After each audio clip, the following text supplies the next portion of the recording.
This video is not for banter or for fear mongering. It's actually to make you more aware of the things that you may be doing that's actually ruining the quality of your life. Number one, sleep badly. The quickest way to make sure that you completely ruin your life is to sleep very badly or just not get any sleep at all. A lot of us are functioning on what we think functioning on very little sleep. We think we're functioning, but we're actually slowly and very slowly killing ourselves. Yes, I mean it. I actually mean killing ourselves. If you want to know the extent to which sleep matters and actually has such a big influence on your well-being, one, you can Google it. Two, you can actually just go on Spotify and type it into Spotify and just say, the effects of sleep on your well-being. It's amazing. Not only does your body revive itself and rejuvenates itself when you sleep, repairs your cells when you sleep. When you don't sleep, it's almost like you're carrying yesterday's baggage on top of your head and bringing it into the new day. That is literally what you're doing when you don't give your body enough time to revive itself. Not only that, sleep has such a big influence on our mood. It actually does. And when I listened to a podcast, I don't remember what podcast it was, but I was really amazed. It has a big influence on your sleep, on your digestion, on your skin health, like your mental health. A lot of things are influenced by our sleep. I've recently discovered that a sweet spot for me is 8.5 hours. Have I been able to get that much sleep in? No. But has it made me more conscious about, how much time I'm giving myself to fall asleep? Literally, I'm giving myself an extra hour now to fall asleep. If I need 8 hours of sleep, I'm going to be in bed 9 hours before I need to get up. That is something you can start doing now to make sure that you don't ruin your life. Unless, of course, you want to, in which case you might want to see a therapist. Number two, drink less water. If you want to ruin your life, just drink less water. This goes without saying. Water is practically life. Literally up to 70% of our body is made up of water. So when you deprive yourself of water, you're literally depriving yourself of life. Not to sound, extra crazy or anything like I'm exaggerating, but you're literally made of water. So why would you not drink water? It just doesn't even make sense. Why would you? I know a lot of people are like, I just forget to drink water, or I don't like the taste of water. Water is not supposed to taste good. And you know what's funny? It doesn't have to be water. It just shouldn't be a sugary drink all the time. If you're the kind of person that just likes to drink juice or soft drinks or whatever it is, maybe switch that for something else. Like, it can be sweetened. You can drink maybe sweetened water. What was it called when the water? I think it's called sweetened water. Except that these kind of drinks actually have a lot of sweeteners that are not very good for you, like aspartame. Aspartame has been, found to not be the best for your digestion because your body can't really break it down. So consider the alternatives when you're, switching water for something else. But if you really, really, really, really, really, really want to see how important water is in your body, just don't drink water for 24 hours and just see how you feel. Just see how you feel, and then do the opposite and try and drink water every single hour or every 2 hours. I think the recommendation is 2 liters a day. Just see the difference that it makes. It makes your metabolism better. It makes your skin glow. It makes you sleep better. There's so many health benefits of water.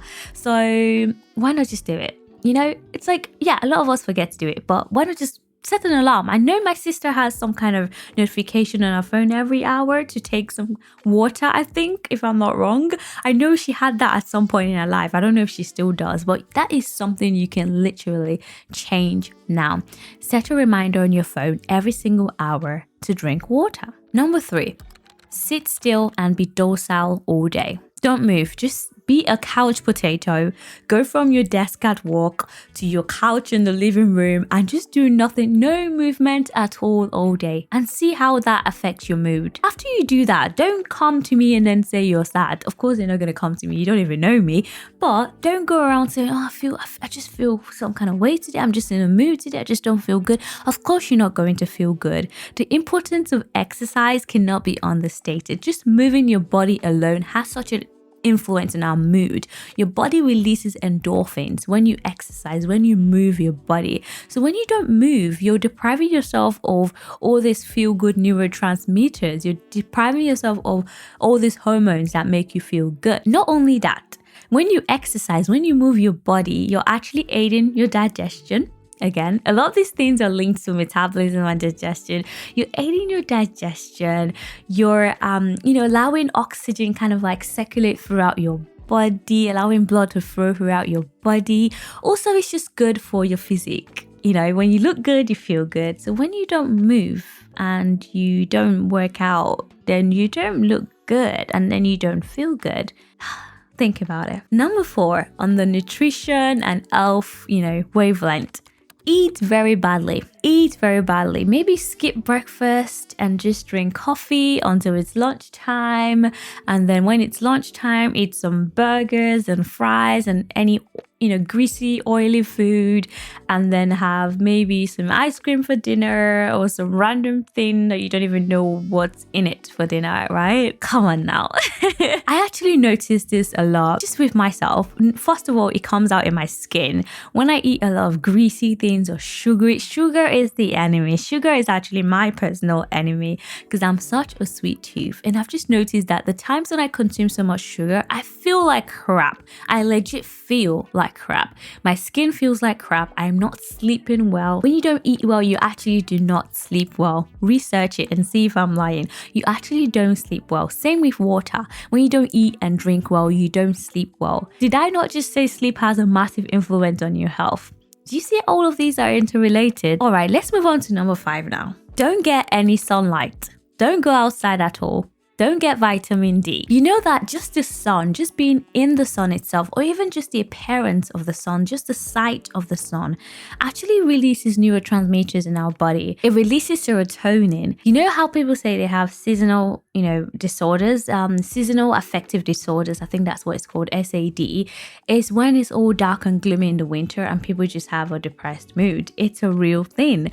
But the little bit of like an hour or two when the sun is out, try and just, even if you don't go outside, try and just look at the sun.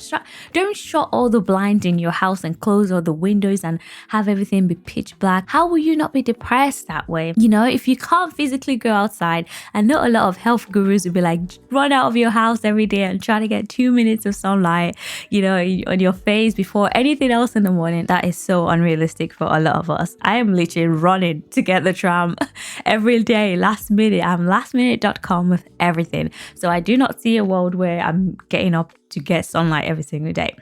However, I think a lot of us can relate to the fact that when the sun is out, we just feel better. We just feel a lot better. And it's even better for you when you go outside and experience it, not from the indoors, not from your living room. Go outside and get the vitamin D on your skin. Good for your skin, good for your health, good for your metabolism. Again, so many things affect your metabolism. Good for your metabolism, good for your sleep, because it helps you sleep better. When you get sunlight during the day, melatonin is produced better at night, which helps you sleep better, right? So think about it.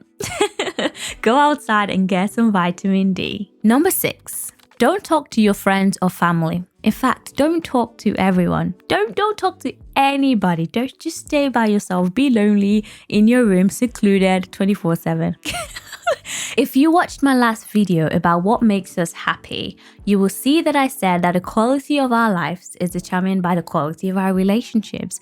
When you don't make an effort to connect with people, you're just putting yourself at such a disadvantage, because we're humans. We're literally meant to connect. We're meant to be around other people. We're not meant to be secluded. We're not meant to be alone. We can't function that way. You can't be a loner and expect to be happy.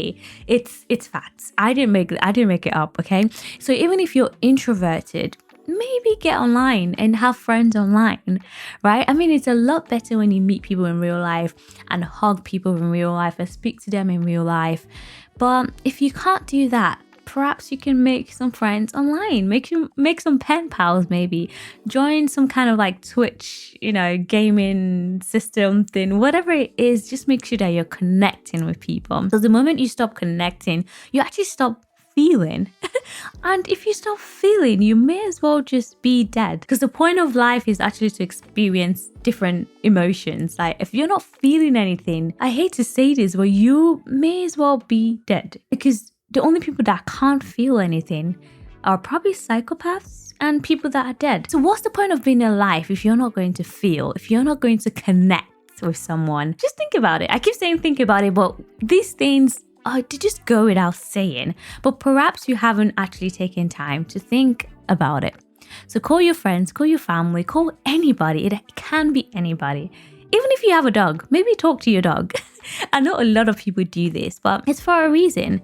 People get pets when they live alone for a reason. So they're not stuck at home just like looking at themselves all day. They have someone to talk to, they have someone to hug, they have someone to, I don't know, just be around. Make sure that you're around someone, you're spending time around someone. The video about what makes us happy, speaks about how people that are the happiest spend the least time alone. And I'm not saying you shouldn't spend any time alone, but try and spend more time around people, especially the people that you love. Number 7, drink loads and loads of alcohol. Besides this ruining your liver, I'm talking to you. Besides alcohol ruining your liver, it actually has a depressive effect on our bodies, on our mental health and our immune system. Yes, the more you drink, the less your immune system functions. So you're actually more susceptible to diseases and illnesses. And let's not talk about, how you can get addicted to drinking. A lot of people have probably undiagnosed drinking disorders, especially, I can't speak for any other country, but I feel like a lot of people in the UK are actually functioning alcoholics, right? I don't want to say don't drink. A lot of health experts will say they've stopped drinking, they've completely cut out alcohol from their lives, and I don't know how feasible that is for me. I don't plan on doing that myself. So I'm not going to say you should do that, but just try and think about how much alcohol you're consuming. Not only does it depress your mood, it depresses your immune system and actually makes you sleep a lot badly. Just think about it. It makes you think about the days when you're proper drunk and hungover. Do you sleep well? I don't think so. I think the one drink that makes me sleep all right is red wine, but that may not have the same effect on everybody. So I'm not going to advise you to drink red wine alone. Just think about how much alcohol you're consuming, because it actually has such a detrimental effect. If you're drinking too much alcohol, your brain isn't functioning properly. It gets to a point where your liver would actually just give up on the detoxification that is helping you do, and you don't want to get addicted to it. It's easy to just slip into that slope of, just like relying on it to feel better. Of course, some people drink to feel, better if they're going through a hard time, but you don't want that to be the only thing that you reach out to get. When you're feeling bad, there are other ways to, help you cope during tough times, aka speaking to someone, which is going to be my next point. Number 8, if you want to ruin your life, then don't talk to anyone about your feelings. Don't speak to anyone about your feelings. Just keep it all inside. Keep all the sadness inside. Keep all the pain and the hurt and the anger inside, and just let it implode. Don't tell anyone that you're sad. Don't tell anyone about your feelings. Don't tell anyone you need help. Just do it all by yourself and see how lonely and sad and depressing that is. I know it's hard. Personally, I'm not someone that shares either, but there's a way you share without actually sharing too much. There's a way you share without being too vulnerable. If you want to make it into a joke, do it. If you want to make it into speak about it from a third person side, speak as if it's someone else that's going through what you're going through. Just find a way to get help. Find a way to just let it out. Even just saying it alone or writing it down, like a journal thing. Just find a way to let out your emotions. Better out than in. I don't know where I heard that, but a lot of people say better out than in. And it's so true. You don't want to keep it all squished inside. It would literally make you physically feel like your heart is going to explode. Like the tightness in your chest when you have something you're worried about, but you can't share with anyone. And again, I know it's not easy. I'm not the most vulnerable person. I don't really share my emotions like that because I kind of feel like I'm my own therapist. I speak to myself. And if you want to do that, if you don't feel like sharing your pain, your troubles with other people, maybe be your own therapist and speak to yourself as if you're speaking to someone else. I do that all the time. It might be a little bit crazy. I don't know if it's crazy, but I literally just like tell myself how I feel and try and make me feel better. So say for instance, I had a bad day. I would literally sit, at night by myself and go, I had such a bad day today. I don't feel very good. And I don't know how to deal with this emotion. I feel like that person did me really badly, did me wrong. And I should have said something at the moment, but I didn't. And this is how I feel, blah, blah, blah. And I would just like return like the conversation back to myself and go, it's okay, Anjy. Like, so what? You didn't say what you wanted to say in the moment. The time's passed now. Like, doesn't matter. And it wouldn't matter in a week's time or a month's time. Just let it go this one time. And if it happens again, at least now you know what to do and what to say. Just things like that. These are the kind of things that I say to myself to make myself feel better. But just make sure that you're letting it out in some way that's healthy. Again, no alcohol, or less alcohol, and just share your feelings with someone. Number 9, be stressed. Be stressed from the moment you wake up to the moment you go to bed. Do things that stress you out. If you want to be sad and ruin your life and have a horrible, depressive and, just horrible life, then be stressed. Stress is actually like one of the number one killers, isn't it? Stress will literally ruin your life. There's so many detrimental effects of stress that's kind of on the same level as anxiety and depression. I think stress is linked to so many diseases. I swear, like things like even gastrointestinal diseases linked to stress, things like Alzheimer's linked to stress, anxiety and depression linked to stress. A lot of illnesses are actually linked to, chronic stress. And I know it's hard to not be stressed. Like just little things in your day can make you just more and more stressed, and then they accumulate, and then it just make you feel even worse. But just take a moment to breathe in and breathe out. If you haven't been watching my daily vlog / diary where I'm experimenting with positive thinking, then I reckon you should, because I'm really trying to understand the power of our minds and how it affects our bodies and our life experiences. And one of the biggest things I've learned is actually just to dwell in the negative emotions and bask in it for a while and just let it go. Feel it and then letting it go. Don't let the stress live inside of you.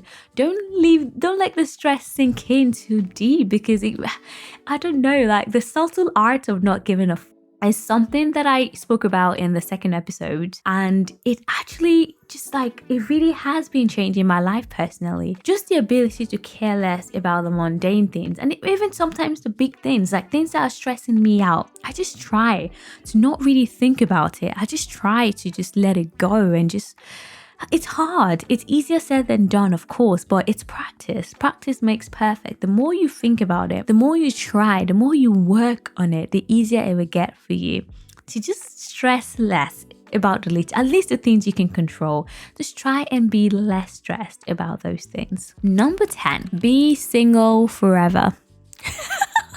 This one might actually sound a little bit like, like it's just my opinion, and it is. But when you think about the fact that, our relationships are one of the biggest determinants of our life experiences, then you might want to think about finding you a companion. I'm not trying to say that if you don't have a partner, then you will be unhappy forever. But if you do have a partner, then you're more likely to be happy. You will be happier. Statistically speaking, according to psychologists and the studies that they've done, people in healthy relationships are actually the happiest people ever. People that are in healthy relationships just have a glow to them, don't you? I'm sure you've seen, some of your friends that get into relationships and they're having a good time. They're smiling more. It's just easier to deal with life and deal with life's, chaos and stress and troubles when you have someone to lean on. And a lot of these things that I've said will ruin your life. You can actually kind of get through them better when you have a partner. Your partner can be the person that you talk to when you're down. Your partner can be the person that probably would, if they're into it themselves, get you to eat healthier and exercise more. Your partner can be like a source of joy to you that releases your stress. Being in a happy relationship actually makes you live longer. It's facts. It makes you live longer. It makes you feel pain less. It makes you less stressed. It improves your immune system. So why would you want it? Also, like the feeling of being in love is just one of the greatest feelings ever. So I just urge you to find someone. I say that without finding someone myself, but it is my plan. It's in the works. Find someone that just makes you happy, someone that you can share your life with and, share good experiences with, and someone that will be there for you during the bad times. Like I said, this video is not meant to discourage anyone, but to actually encourage you to do better and feel better. All right, my name is Anjy, and I'll see you again in my next video. Bye.